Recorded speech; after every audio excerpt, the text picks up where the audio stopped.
Olá, seja muito bem-vindo ao Mundo Filosófico. Meu nome é Walter e hoje nós vamos ler uma carta canalizada no dia 8 de abril desse ano de 2025. E o nome da carta é Para que lado você realmente serve? O título por si só já me chama atenção porque ele poderia falar para que lado você serve? Mas quando ele põe realmente, para mim já vem a primeira reflexão. Quer dizer que eu posso estar pensando em servir um lado e estou acabando servindo para outro. Então, nós vamos entender o que ele quer dizer com isso a seguir. Então ele começa assim: você que sustenta a luz, elevando energias e vibrações e não faz a proteção adequada, você está cumprindo apenas metade do caminho. Só que a metade do caminho não serve ao propósito da luz, e sim das sombras. Ou seja, você pode estar fazendo um trabalho de sustentação de energia, alimentando os seus corpos, se equilibrando, mas por vezes a gente não gera energia só para isso. Ou você sabe gerar energia suficiente, adequada, matemática para o seu corpo. Às vezes gera menos, às vezes gera muito mais, porque nós não temos ainda estudos para isso. Aliás, tem, e nós vamos no futuro fazer, mas eu estou dizendo de uma forma geral, quando a gente senta, medita, vai à natureza, que a gente se recarrega, não tem, né, aquela bateriazinha que você vai ver na quantidade, né, que nem tem no celular, tem 70% carregado, 100%, tem 100%, você carregou além, não tem como a gente, sem o preparo adequado, fazer estudos para entender essa realidade. Então a gente sustenta energia, às vezes nem sustenta o suficiente, a gente acumula parte dentro de nós e se dispersa muita energia que a gente está precisando e não soubemos então ancorar ela. Mas de toda forma, não quero fugir da carta, mas tudo isso nós vamos ter vídeos e cursos no canal aqui no futuro breve, tá? Vamos para o segundo parágrafo então. Isso se dá porque quando meditamos ou ancoramos luz, geramos energia e quando isso não é entregue a um propósito específico, a energia fica dispersa. Essa energia pode então ser usada de uma forma indevida ou pode estar alimentando projetos, entre aspas, que você jamais gostaria de fazer parte. Quando sobra energia, o que acontece com isso? Essa é uma coisa interessante que ele coloca aqui que me preocupa. Mas antes de comentar, eu vou ler mais um parágrafo para ver se a gente consegue juntar mais conteúdo para eu conseguir comentar melhor, tá bom? Então ele continua assim. Então você se energiza, eleva o pensamento, cria um campo de vibração.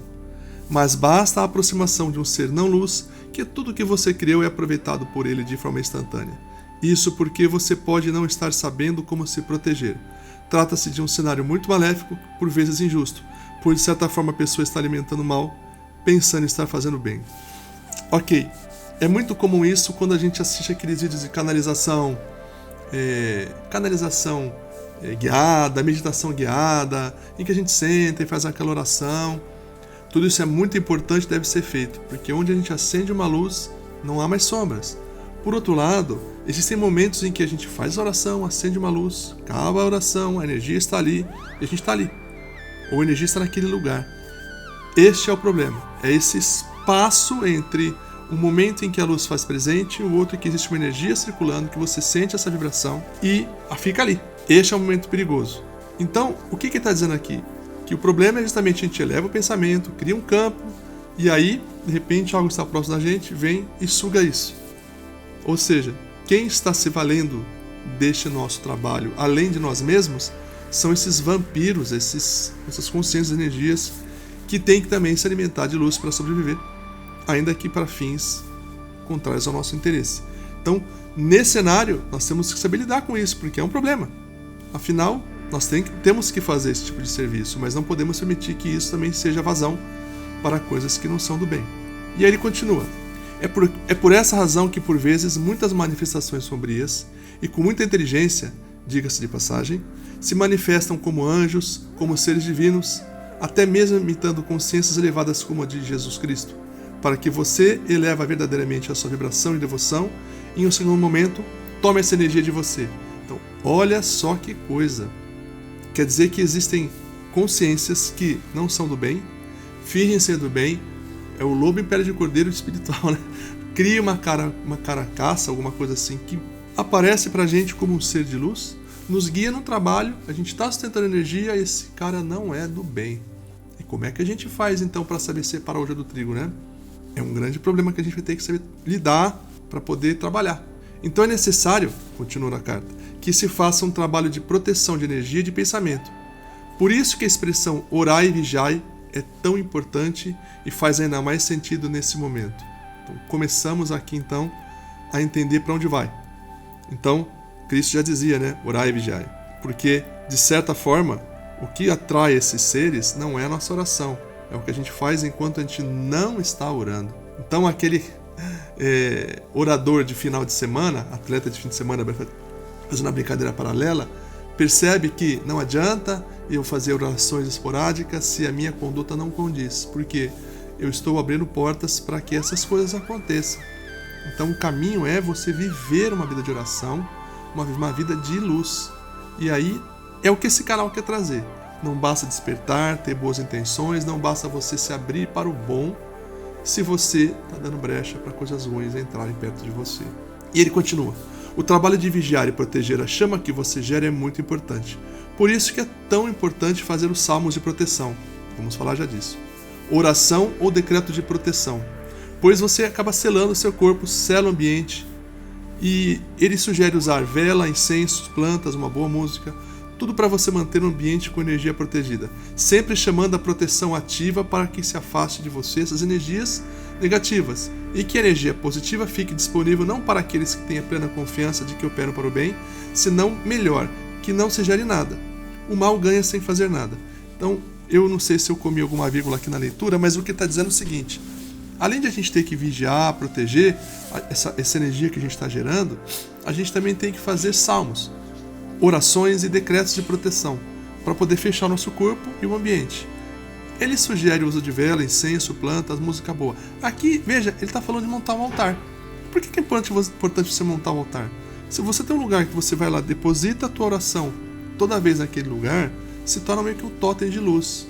E isso brilha constantemente. E quando você ora, decreta, salmo, medita, põe um incenso, põe uma plantinha, põe música, você tem um ambiente para isso, o que você está fazendo ali? Não dando nenhum buraco, nenhum espaço para nada aqui na de luz conseguir chegar. Então quando você adentrar nesse espaço, aquela coisa vai ficar do lado de fora, porque incomoda ela. Porque nós estamos falando de luz, estamos falando de energia prana, energia levantada, vibração sustentada. Isso eles sugam. A energia é vital, mas eles não sugam a luz que é gerada, né? A luz divina, a luz que a gente gera de uma oração, por exemplo. Então é importante a gente ter esse espaço para isso, né? E ele fala aqui, olha, sempre chamando a proteção ativa, para que se afaste de você essas energias e que elas fiquem disponíveis apenas para esse projeto que nós temos de sustentação de energia. Então, um pensamento de proteção, um decreto de proteção, uma mentalização. A gente sempre fala de chamar o Arcanjo Miguel para que ele entre no lugar, no ambiente que a gente vai orar e proteja primeiro aquele ambiente e o nosso corpo. Podemos chamar Saint Germain para purificar as energias que estão impuras ali antes de começar esse trabalho.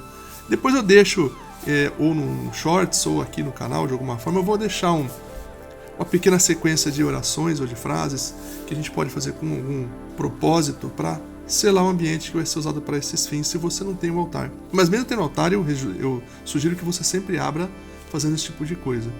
Eu aprendi com um colega recentemente, ele vai lembrar, depois eu ponho no comentário, porque ele assiste a gente às vezes. Obrigado, viu, Renê? Ele me ensinou uma coisa legal, que toda vez que você sustenta uma energia, existe uma chama que sela tudo isso. Ao final de todo o trabalho de sustentação de energia, você usa a chama rosa. Você visualiza-se no corpo você se visualiza numa chama rosa, porque isso te protege. A chama rosa ela é feita para isso, para te proteger, para te fazer manter essa energia em você e ela não ficar tão dispersa. Então fica a dica aí, viu, de um colega do canal. E aí ele fala aqui no texto: ou aprendemos a lidar com aquilo que evocamos, construímos e mantemos, ou melhor, que não se faça nada nesse sentido. Pois sem método podemos, por um lado, sustentar luz, por outro, entregá-las a quem não as merece, bem como trazer outros prejuízos a quem de bom grado tinha como objetivo auxiliar a outrem. Se você está sustentando coisas do mal, da não-luz, você está trabalhando contrário aos propósitos de quem está tentando sustentar energias boas. Nós estamos no momento do planeta precisando de tanta luz, de tanta energia boa, de tantos pensamentos bons, que a gente não pode dar o luxo de fazer isso. Querer fazer o bem e acabar fazendo algo contrário.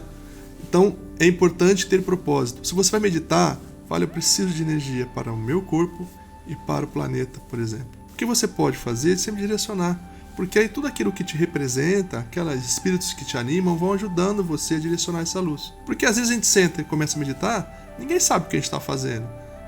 Não precisa nem ir longe. Se você sentar numa poltrona qualquer na sua casa agora e fechar os olhos e falar, vou meditar e não avisar ninguém, a primeira pessoa que vier da sala pro quarto vai falar com você. Ela não sabe o que você está fazendo, né? Então, a gente precisa ter esse hábito, esse cuidado de ter um lugar, ter o dia, horário, geralmente, para fazer esses trabalhos, ter um propósito e jogar sempre a intenção antes de começar.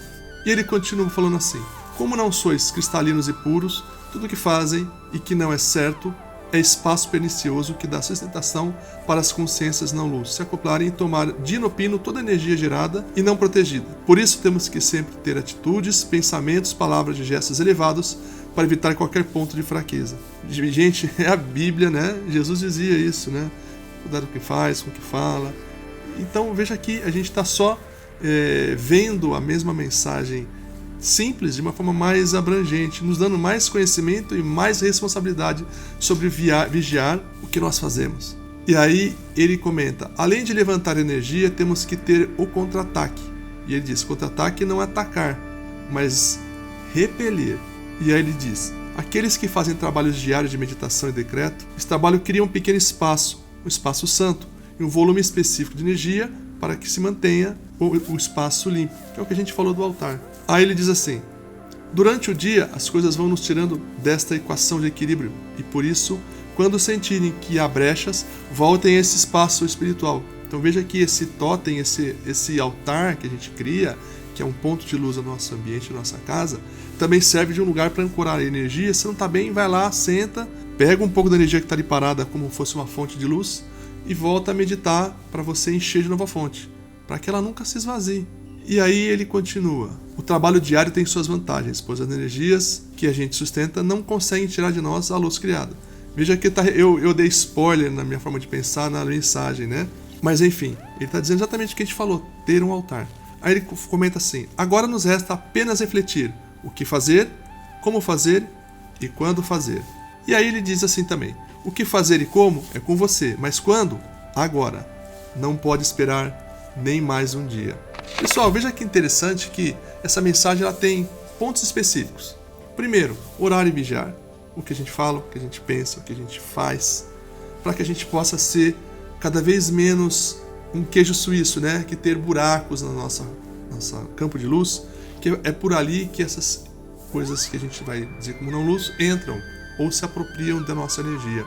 Então, se a gente ter um ciclo bem fechado, prejudica esse trabalho deles. Segundo, ter um altar na sua casa. Um altar, não pense no altar como algo cristão apenas, que tem imagem de Cristo. Lógico, é muito bonito, mas um altar, na verdade, é um ambiente, um espaço em que você põe ali coisas que têm uma consciência afetiva, memória afetiva para você, espiritual, detalhes que te trazem paz e coisas que te remetem ao teu melhor.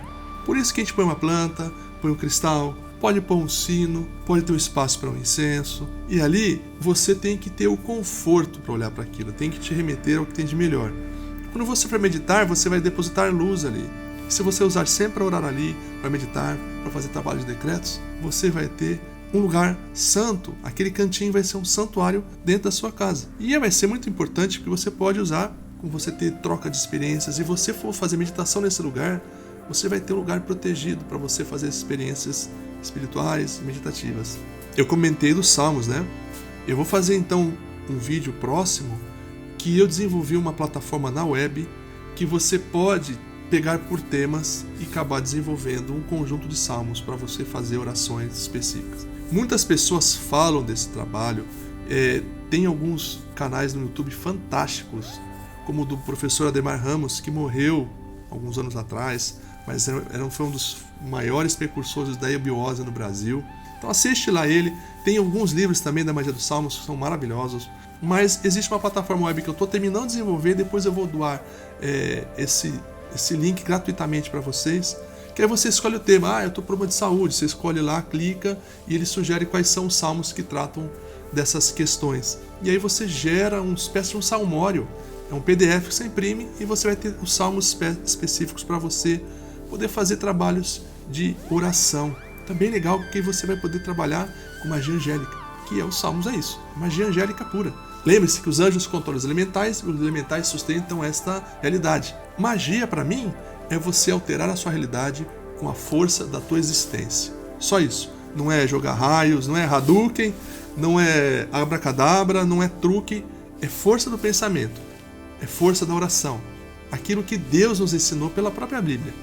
Tá bom? Então, vou deixar depois aí links para vocês desse trabalho, de livros sobre os Salmos. São poderosíssimos. Vocês vão ver nos próximos vídeos que eu falar disso, o poder de um salmo. É isso, gente. Para não ficar muito longo, eu paro por aqui. Espero que vocês gostem desse vídeo. Deixem comentários no vídeo, like, ativa o sininho aqui, compartilha com quem você acha que pode gostar. E quando você interage dessa forma com o vídeo, você está mostrando para o YouTube que esse material ele tem relevância e ele indica mais pessoas. Ele faz esse canal prosperar, porque o nosso objetivo é fazer uma grande comunidade e que todos possam trocar experiências verdadeiras e que a gente vire realmente um grupo que se ajuda. E te vejo no próximo vídeo, hein? Até lá, hein? Tchau, tchau!